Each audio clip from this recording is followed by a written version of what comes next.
সুপ্রিয় শিক্ষার্থী বন্ধুরা, কেমন আছো তোমরা সবাই? আশা করি সকলেই ভালো আছো। তো বারবারের মতো আজকে তোমাদের মাঝে নতুন একটি টিউটোরিয়াল নিয়ে এসেছি। আজকের বিষয় হচ্ছে নবম শ্রেণীর ইংলিশ অ্যাসাইনমেন্টের কোশ্চেনের অ্যান্সারগুলো তোমরা কীভাবে করবে, তো সেই বিষয় নিয়ে মূলত আজকে টিউটোরিয়াল।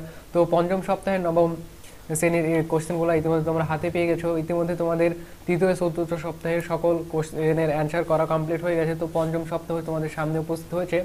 তো আজকে তোমাদেরকে দেখাবো এখানে দুইটা কোশ্চেন করা হয়েছে, সেই কোশ্চেন দুইটার অ্যান্সার কীভাবে করবে। তো আমাদেরকে ফার্স্ট কোশ্চেন করা হয়েছে, সেই কোশ্চেনটি হচ্ছে change your sentence the passive, অর্থাৎ সেন্টেন্সকে প্যাসিভ ভয়েসে পরিণত করতে হবে। এছাড়াও দুইটা পরের যেটা সেটা হচ্ছে ফর্মাল লেটার, একটি ফর্মাল লেটার লিখতে হবে। Suppose you are a Lima, you are a student class এই 9, এই বিষয় নিয়ে একটি দরখাস্ত লিখতে হবে হেডমাস্টার বরাবর। তো আমি সবগুলো অ্যান্সারে তোমাদের জন্য করে রেখেছি এবং সবগুলো অ্যান্সারে তোমাদের মাঝে এখন আমি শেয়ার করবো এবং তোমাদের জন্য আমি কমেন্ট বক্সে একটি লিঙ্ক দিয়ে রাখবো। সেই লিঙ্কে তোমরা গিয়ে সেখান থেকে এই কোশ্চেনের অ্যান্সারগুলো প্রিন্ট করে নিতে পারবে এবং পাশাপাশি তোমরা চাইলে মোবাইলে স্ক্রিনশট দিয়েও নিতে পারো এবং চাইলে সেখান থেকে ভিউ করেও দেখতে পারো। তো আজকে এই টিউটোরিয়াল তোমাকে স্বাগতম। তো চলো শুরু করি আজকে টিউটোরিয়াল।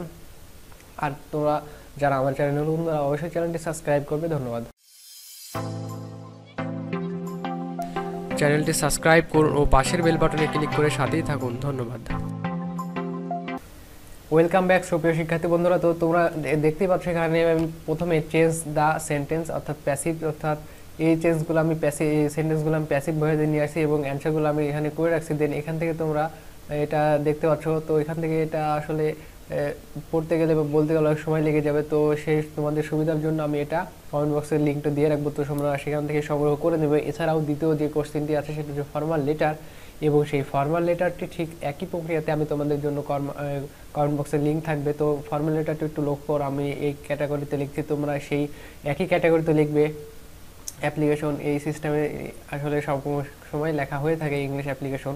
তো এইভাবে তোমরা অ্যাপ্লিকেশনটা ট্রাই করবে। আশা করি সম্পূর্ণ বিষয়টি তোমরা বুঝতে পেরেছো এবং ভিডিওটি ভালো লাগলে অবশ্যই লাইক কমেন্ট শেয়ার করবে এবং তোমার মূল্যবান মতামত অবশ্যই করে জানাবে। এবং আমার চ্যানেলটিতে যারা এখনও সাবস্ক্রাইব করেনি তারা অবশ্যই চ্যানেলটি সাবস্ক্রাইব করবে এবং পাশে থাকা বেল আইকনে ক্লিক করবে যাতে পরবর্তী আমি কোনো ভিডিও চাইলে সাথে সাথে সবার আগে পেয়ে যাও।